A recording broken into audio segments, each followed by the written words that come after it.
आज हम सीखेंगे शेयर इश्यू के टाइम पे कौन सी जर्नल एंट्रीज की जाती है। तो थोड़ा ध्यान से देखें कि सिर्फ दो ही जर्नल एंट्रीज यहाँ पर होती है। वो दो एंट्री क्या होती है? पहली एंट्री रहेगी बैंक की एंट्री और दूसरी एंट्री रहेगी कैपिटल की एंट्री। अब यह ही दो एंट्रियां बार बार रिपीट में होती है। तो ये एंट्रियां कब कब होती है? तो एंट्री होगी यदि आप एप्लीकेशन के टाइम पे पैसा बुलाएंगे, जो हमेशा होगा, तो एप्लीकेशन के टाइम पे ये दो एंट्री करनी है। देन अलॉटमेंट के टाइम पे यह ही दो एंट्रियां करनी है। फर्स्ट कॉल के टाइम पे भी यह ही दो एंट्रियां होगी। सेकंड कॉल के टाइम पर भी यह ही दो एंट्रियां होगी। और यदि यहाँ तक पूरा पैसा नहीं आया तो थर्ड कॉल और आगे तक जब तक पैसा बुलाते रहेंगे तब तक आपको यह दो एंट्री ही करनी होगी। एक एंट्री बैंक की और एक एंट्री कैपिटल की। एंट्री क्या रहेगी? Bank account debit to equity या प्रेफरेंशियल, एप्लीकेशन है तो एप्लीकेशन अकाउंट, अलॉटमेंट है तो अलॉटमेंट अकाउंट, फर्स्ट कॉल है तो फर्स्ट कॉल अकाउंट और सेकंड कॉल है तो सेकंड कॉल अकाउंट। जब जब आप पैसा बुलाएंगे सिर्फ उसका नाम आप लिख देंगे। तो एंट्री सेम रहेगी, सिर्फ क्या चेंज रहेगा? एप्लीकेशन, अलॉटमेंट, फर्स्ट कॉल और second call. Then second entry, इसमें हम इस पैसे को ट्रांसफर करेंगे कैपिटल में। क्या एंट्री रहेगी? इक्विटी या preferential application account debit, allotment account debit, first call account debit और सेकंड कॉल अकाउंट डेबिट। अभी पैसा कहाँ ट्रांसफर होगा? टू इक्विटी या प्रेफरेंशियल कैपिटल अकाउंट में हम इस मनी को ट्रांसफर करेंगे। तो ध्यान दें, आपको बार बार यह ही दो एंट्री करनी रहेगी, एक एंट्री बैंक की और एक एंट्री कैपिटल की। अब कुछ बातों पर ध्यान देना है जहां पर बच्चे बहुत ज्यादा मिस्टेक करते हैं। वह क्या कि प्रीमियम हम हमेशा कैपिटल की एंट्री के साथ ही प्रीमियम लिखेंगे और कॉल्स इन एरियर्स या कॉल्स इन एडवांस यह हमेशा आपकी बैंक की एंट्री के साथ आएगा। प्रीमियम कैपिटल की एंट्री के साथ में आएगा और calls in arrears and calls in advance bank की एंट्री के साथ लिखा जाएगा। अब हम देखते हैं इन एंट्रीज को किस तरीके से करना रहेगा। ध्यान दें, फर्स्ट एंट्री हमारी जो रहेगी वो रहेगी bank account debit to equity या प्रेफरेंशियल एप्लीकेशन अकाउंट।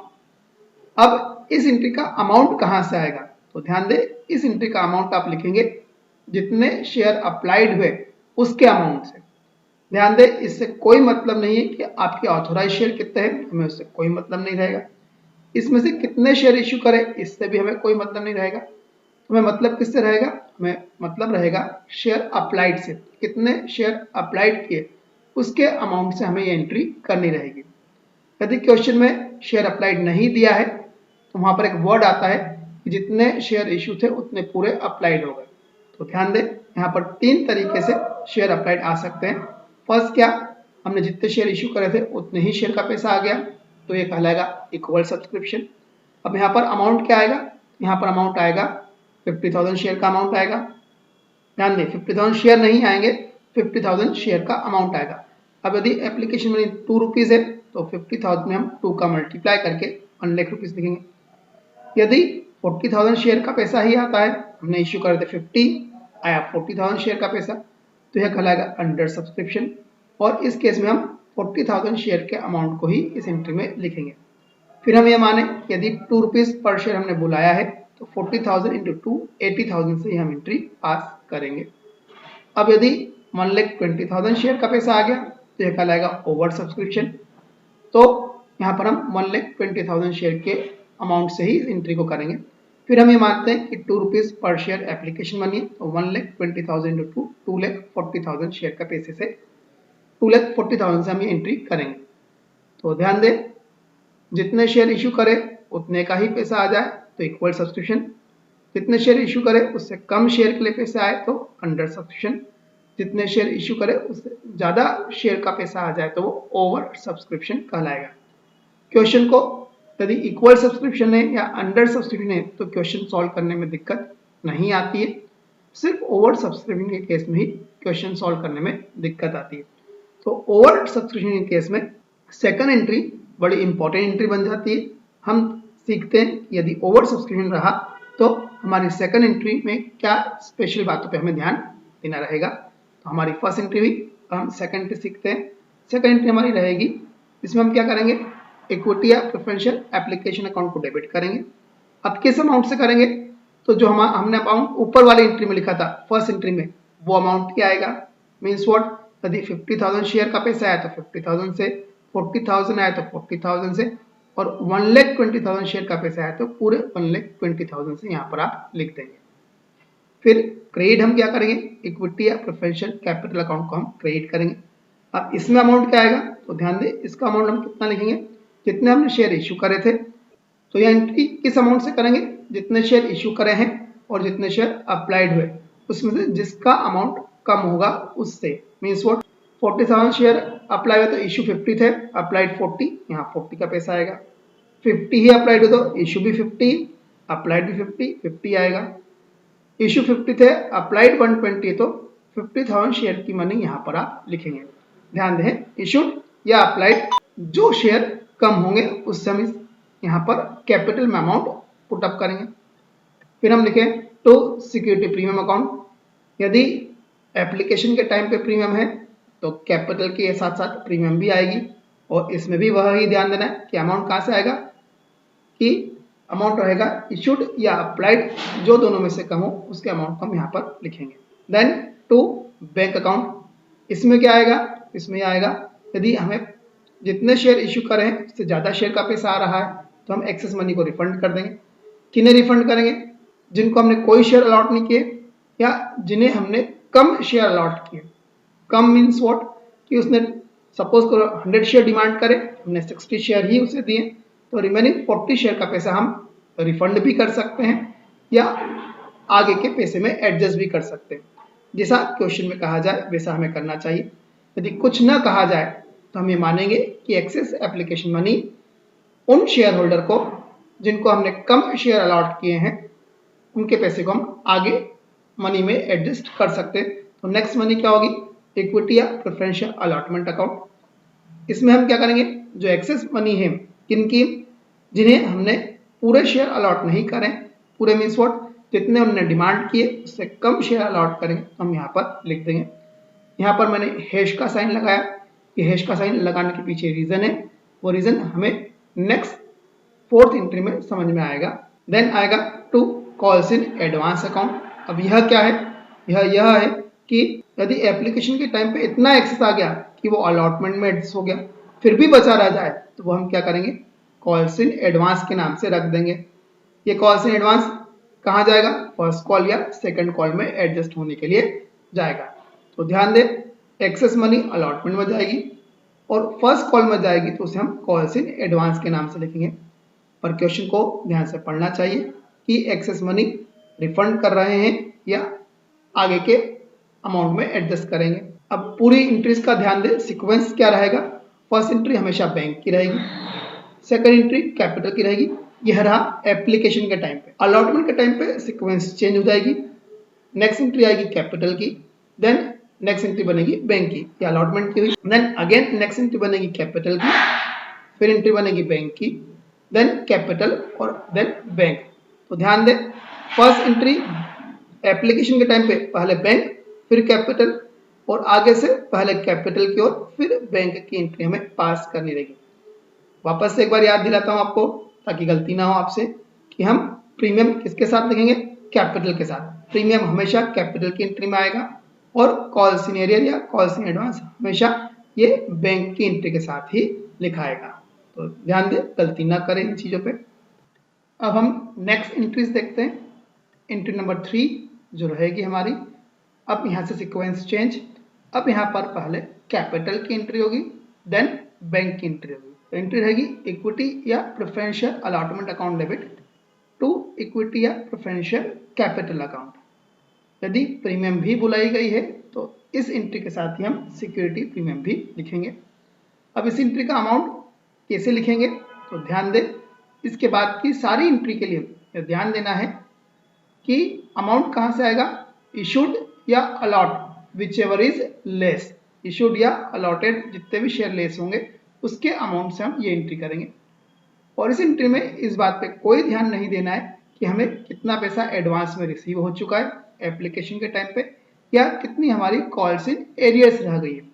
तो बिना एडवांस या एरियर्स को ध्यान दिए बगैर आप फुल अमाउंट से इस एंट्री को पास करेंगे। फुल अमाउंट मीन्स व्हाट, जितने शेयर इश्यू किए हैं या अलॉट किए हैं उसमें से जो कम होगा उसके उसमें हम अलॉटमेंट की मनी का मल्टीप्लाई करके जो अमाउंट लाएंगे वो यहाँ पर लिखेंगे।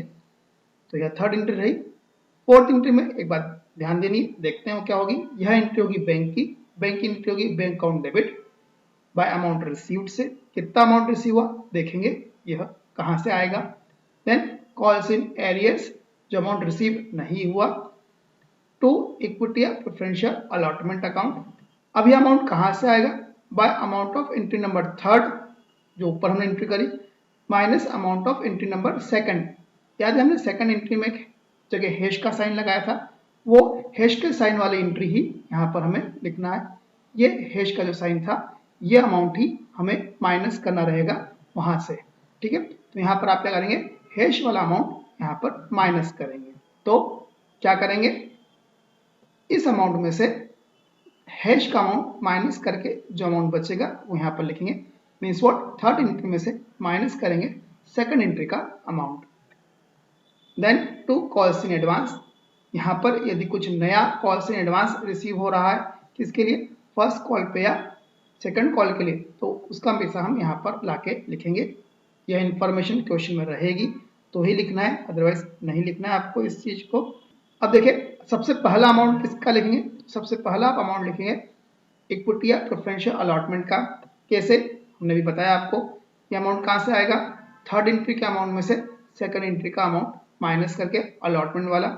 यहाँ पर अलॉटमेंट डेबिट है, सेकंड एंट्री में क्रेडिट हो चुका है इसलिए माइनस होगा। देन नेक्स्ट हम लिखेंगे कॉल्स इन एडवांस का अमाउंट, जैसा क्वेश्चन में इंफॉर्मेशन रहे उस हिसाब से आप यहाँ पर कॉल्स इन एडवांस लिखेंगे। यदि होगा तो लिखेंगे, नहीं होगा तो नहीं लिखेंगे।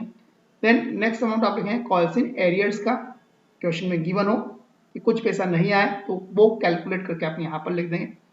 अब जो बैलेंसिंग फिगर निकालेंगे वो फिगर आएगा आपका बैंक का अमाउंट। तो ध्यान दें, सबसे फर्स्ट आप अलॉटमेंट का पैसा लिखें, सेकंड पे कुछ कॉल्स इन एडवांस आए तो वो लिखें, देन कॉल्स इन एरियर्स, और आखिरी में आप क्या करेंगे, बैंक में अमाउंट लिख देंगे एज ए बैलेंसिंग फिगर के रूप में। तो यह थर्ड और फोर्थ एंट्री रही। देन नेक्स्ट फिफ्थ एंट्री देखें क्या होगी। फिफ्थ एंट्री अगेन पहली एंट्री कैपिटल की होगी, इक्विटी या preferential first call account debit to equity या प्रेफरेंशियल कैपिटल अकाउंट। अगेन यहाँ पर भी यदि प्रीमियम है तो प्रीमियम क्रेडिट होगी। ध्यान दें, प्रीमियम हमेशा क्रेडिट होगी किस एंट्री के साथ, कैपिटल की एंट्री के साथ, चाहे वो एप्लीकेशन के टाइम पे हो, अलॉटमेंट के टाइम पे हो, फर्स्ट कॉल के टाइम पे हो या सेकंड कॉल के टाइम पर हो। यदि क्वेश्चन में कुछ स्पेसिफिक इंफॉर्मेशन नहीं दी है तो ही प्रीमियम सिर्फ अलॉटमेंट में आएगी, अदरवाइज प्रीमियम हर जगह आ सकती, चाहे वो एप्लीकेशन का टाइम हो, अलॉटमेंट का टाइम हो, फर्स्ट कॉल का टाइम हो या सेकंड कॉल का टाइम हो। अब देखें यहाँ पर क्या ध्यान देना है, जो बात हम पहले पढ़ रहे थे वह तो ध्यान देना ही देना है, क्या कि इशूड या अलॉटेड विचएवर इज लेस हो उसका पैसा लेंगे, उसमें से हम माइनस कर देंगे वो शेयर जो हमने अलॉटमेंट के बाद फॉरफिट कर लिए थे। और यहाँ पर भी इस बात पर ध्यान नहीं देना है कितना पैसा हमें एडवांस रिसीव हो चुका है एप्लीकेशन के टाइम पे या अलॉटमेंट के टाइम पर। तो ध्यान दें यहाँ का अमाउंट हम कैसे लिखेंगे, यहाँ का अमाउंट हम लाएंगे, सबसे पहले कैपिटल में अमाउंट आएगा, कितना आएगा, इशूड या अप्लाइड विचएवर इज लेस, उसमें से हम माइनस करेंगे जितने शेयर फॉरफिट कर लिए उतने, और फर्स्ट कॉल की जो मनी होगी उससे हम मल्टीप्लाई करके यहाँ पर कैपिटल में लिखेंगे, देन प्रीमियम में लिखेंगे, दोनों को एड अप करके हम फर्स्ट कॉल में पैसा लिख देंगे। नेक्स्ट एंट्री रहेगी हमारी बैंक की एंट्री। बैंक की एंट्री में पैसा आया बैंक अकाउंट डेबिट, किससे, जो अमाउंट रिसीव हुआ उससे, calls in arrears account debit, जो अमाउंट नहीं आया उससे, देन कॉल्स इन एडवांस। अब ये कॉल्स इन एडवांस कौन सा कॉल्स इन एडवांस है, यदि कुछ एडवांस आपको एप्लीकेशन के टाइम पे या फर्स्ट कॉल के टाइम पे आया तो हम उसे यहाँ पर एडजस्ट करेंगे। तो adjustment of advance received for first call, चाहे वो अलॉटमेंट पे आया हो या एप्लीकेशन के टाइम पे आया हो। क्रेडिट क्या करेंगे, तो इक्विटी या preferential first call account, then किससे, जो ऊपर अमाउंट लिखा है उसी से, ऊपर और अमाउंट लिखा मतलब इस वाले अमाउंट से यहाँ पर आएगा। Then to calls in advance, ये कॉल्स इन एडवांस क्या है, advance received on first call for second call, first call के टाइम पे जो सेकंड कॉल का पैसा रिसीव हुआ वो हम यहाँ पे लिखेंगे। अब ध्यान दें यहाँ पर इस एंट्री में कॉल्स इन एडवांस डेबिट भी है और क्रेडिट भी है, तो ऐसी कोई एंट्री नहीं होगी जिसमें कॉल्स इन एडवांस डेबिट और क्रेडिट दोनों हो। ध्यान दें, यदि कुछ नया कॉल्स इन एडवांस रिसीव हो जाए और उसमें आप कॉल्स इन एडवांस एडजस्ट भी कर रहे हो तो आप एडवांस रिसीव होने की एंट्री यहाँ पर नहीं करेंगे। फिर से सुने, यदि कॉल्स इन एडवांस एडजस्ट हो रहा है और रिसीव भी हो रहा है तो आप रिसीव की एंट्री एक अलग से कर देंगे, bank account debit to calls in advance. तो कॉल्स इन एडवांस डेबिट और क्रेडिट दोनों नहीं होगा। अब देखिए हम सबसे फर्स्ट अमाउंट किसका लिखेंगे, सबसे फर्स्ट हम इक्विटी या प्रेफरेंशियल फर्स्ट कॉल का पैसा लिखेंगे, कौन सा, यह वाला पैसा। देन यदि कुछ एडवांस रिसीव हुआ तो वो यहाँ पर लिखेंगे, कुछ एडवांस एडजस्ट हुआ तो वो यहाँ पर लिखेंगे, ये सब हम कैलकुलेट करके लिखेंगे। देन हम कॉल्स इन एरियर्स का अमाउंट लिखेंगे और एट द एंड सारे कैलकुलेशन करने के बाद जो बैलेंसिंग फिगर है वो हम बैंक में लिखेंगे। तो यह रही आपकी फिफ्थ और सिक्स्थ एंट्री। इसी तरह से आगे की एंट्रीज भी होती रहेगी, हम इसी वे में सेवंथ एंट्री भी पास करेंगे और एट्थ एंट्री भी पास करेंगे। यदि क्वेश्चन और आगे बढ़ेगा तो नाइन्थ और टेंथ एंट्री भी हम इसी वे में पास करेंगे। तो ये हमने नॉर्मल 8 एंट्रीज सीखी है। फॉरफीचर की एंट्रीज भी होती है, जो अलॉटमेंट के बाद भी फॉरफीचर हो सकता है, फर्स्ट कॉल के बाद भी फॉरफीचर हो सकता है, सेकंड कॉल के बाद भी फॉरफीचर और री इश्यू हो सकता है।